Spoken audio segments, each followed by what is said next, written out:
Hey guys, wanted to give an updated video for how to do this Heather Townshend arc to repeat so that you can get incarnate components very quickly.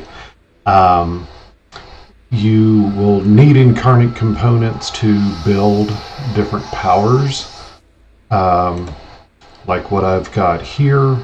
You can build multiple of each power so that you can switch between them however you like. So for instance with Destiny, I tend to run with Clarion if I'm doing an MSR.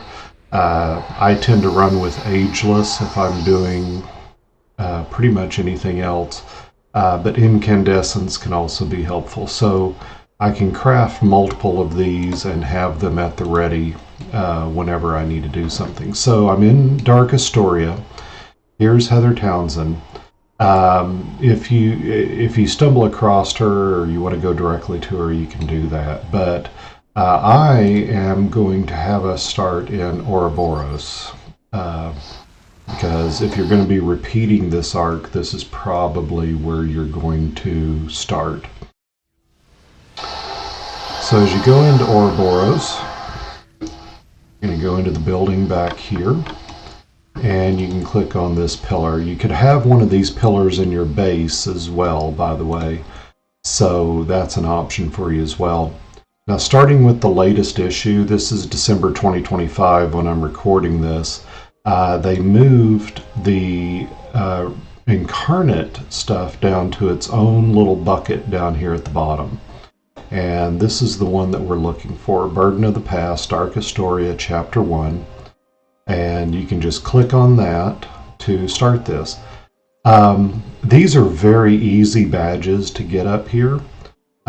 So you can select, and if you're running it multiple times, I'd run it the first time at the bronze level, second time at the silver, next time at the gold. Same thing with limited lives. You can do all this to get some different powers, or I'm sorry, some different badges. So let me go ahead and accept that, and then you leave. Now, something that's not real obvious, you have to click on it again, teleport to contact. Otherwise, you have to travel all the way to Dark Astoria yourself, and that eats up some time. So here we are at Dark Astoria. There's the Oro portal that I started with earlier. There's Heather. If we turn around, there's our first mission. Okay. Now something I neglected to mention, let me mention it here real fast. You're going to want to set notoriety, adjust level to -1. I don't think that's currently working with the current patch, but still that's where you'll want it to be. Your team size, you'll want it to be equal to 1 as well. Then we'll go into here. Now there is a thing you can buy at the pay-to-win vendor that is this reveal power. Notice when I click on it, my map up here will get filled in.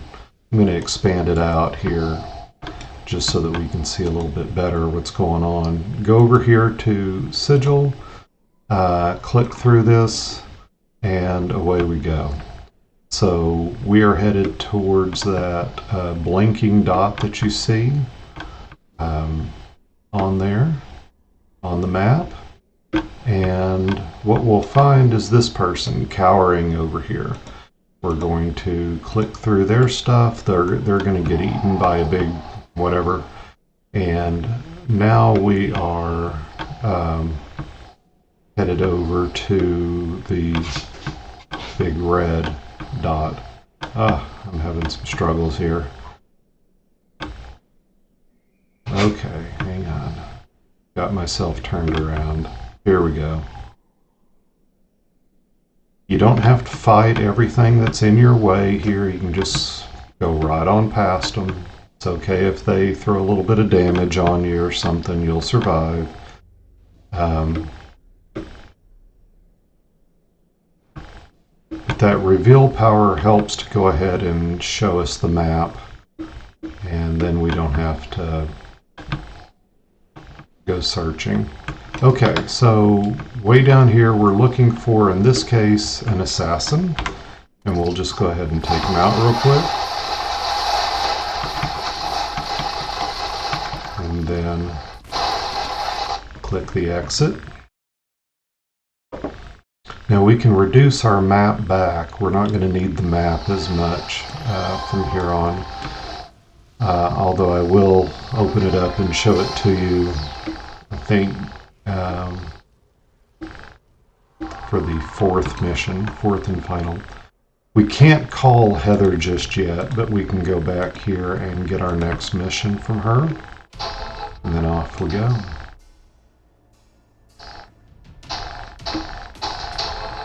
So for this one, we're looking for 3 different groups, and they're going to be randomized throughout this static map. The map is always the same, but the locations are always going to be different. Sometimes you get lucky, they're right here just as you go in. So you need to get all 3 of these, including the Guardian here. There we go. So there's the first one down, first group down. We'll get a clue. Okay. Could be a group down here. There's not right now. We're looking for the ones with those Guardians with these guys.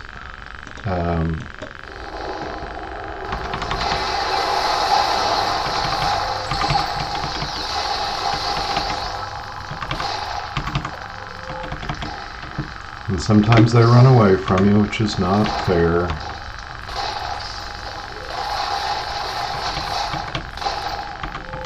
Okay.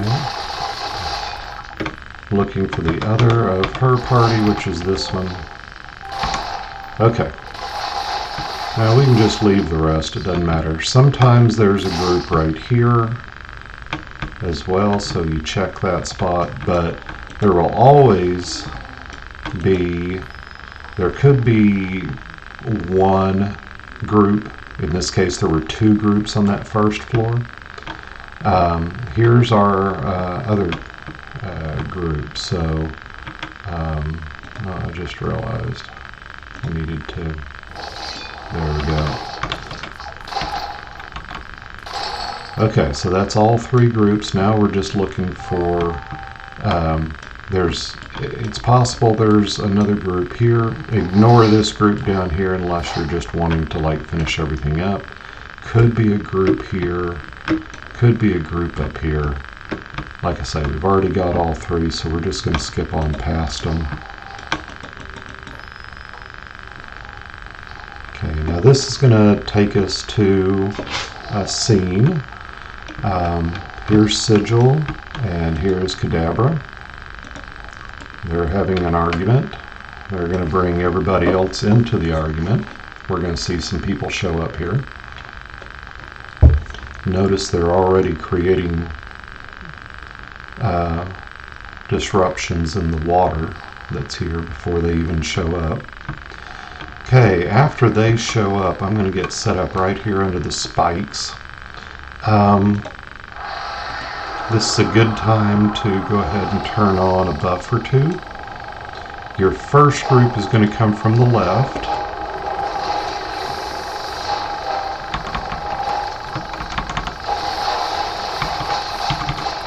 And then you're going to have another group come from the right.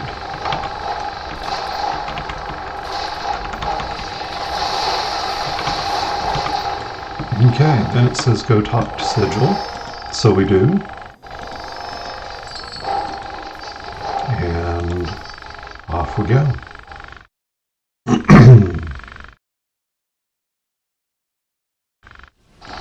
Okay, now we can call Heather at this point. I'm going to go ahead and head off this way, and I will call her as I go.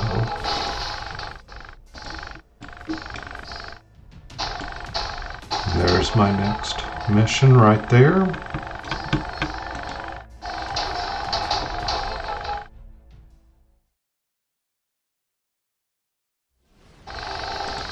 Okay, again, we're going to be interrupting a meeting. And this is the person we're going to need to talk to here in just a second. So we'll see this change right up here in a second to say talk to him. I'm going to go ahead and throw up some things while he's waiting. Your powers, go ahead, try to destroy me. There we go. Short work of him. And then off through the doors. Okay, so here are the rules for this. We are looking for 3 glowies. Once you get, again, bypass people. It is possible at this intersection for there to be 1 or 2 glowies. There are none. If there is 1 glowy or 0 glowies, well then we need to go back into here. Here's, in this case, our first glowy. This will be different every time you run it. The map is the same, the location of the glowies is what's different. So there's our first one. Now there might be another glowy in here. So we got to look around a little bit. And it could be any number of places. Sometimes they hide like back in there. But we're going to want to make sure there's none. No more here. Okay, now look, here's our second glowy. So I'm going to creep up to it. You don't need to do anything with these people back here unless you want to. Okay, so like I say, there's 3 glowies total. The third one will always be at the end of the map, near the end of the map here. So if you have 2 at this point, you can safely go on to the very end of the map.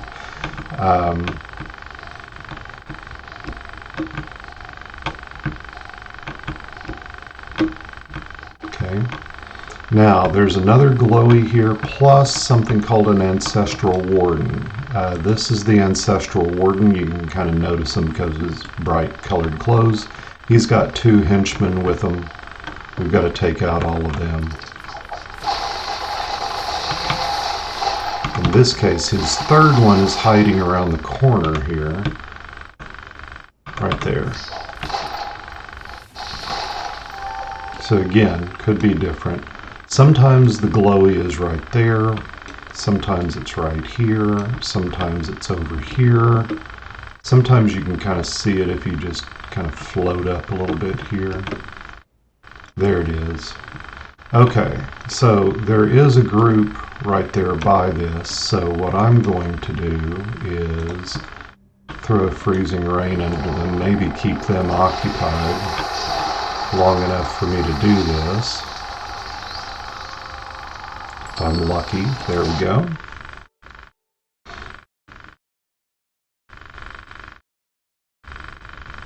Okay, so now we're coming up to the final mission. We're going to call Heather, get our last mission. And it is just right over here. Now I'm going to blow up the map a little bit after we go in, just so you can see the path I'm going to go. Again, we're going to bypass a lot of what's in here and just go straight to the end. You can use reveal for this, but this map is always the same. And you just kind of have to make your way through. Unfortunately, there's a lot of right turns and a lot of stuff that you can get hung up on, so I always have to kind of take it in little speed bursts here.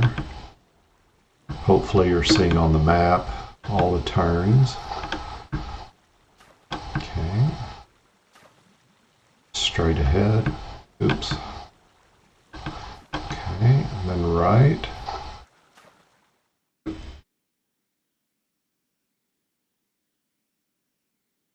And here we are at the end. So I always like to say kill them both. It doesn't matter to me. And then kind of turn around here. See, this is the entrance that I came in. You can kind of see the spikes. This is when you're going to want to bring out everything. This is your final battle. So buff up, get your lore pets out, and then as soon as you see these guys appear, nuke them. There we go. Done in 12 minutes. So a speed lambda will be done in about 12 minutes. You can run a speed lambda really easily. The only difference is you have time tied up in recruiting for the speed lambda. You do not have to have a full league for that. But you can run multiple of those and get out in about 12 minutes.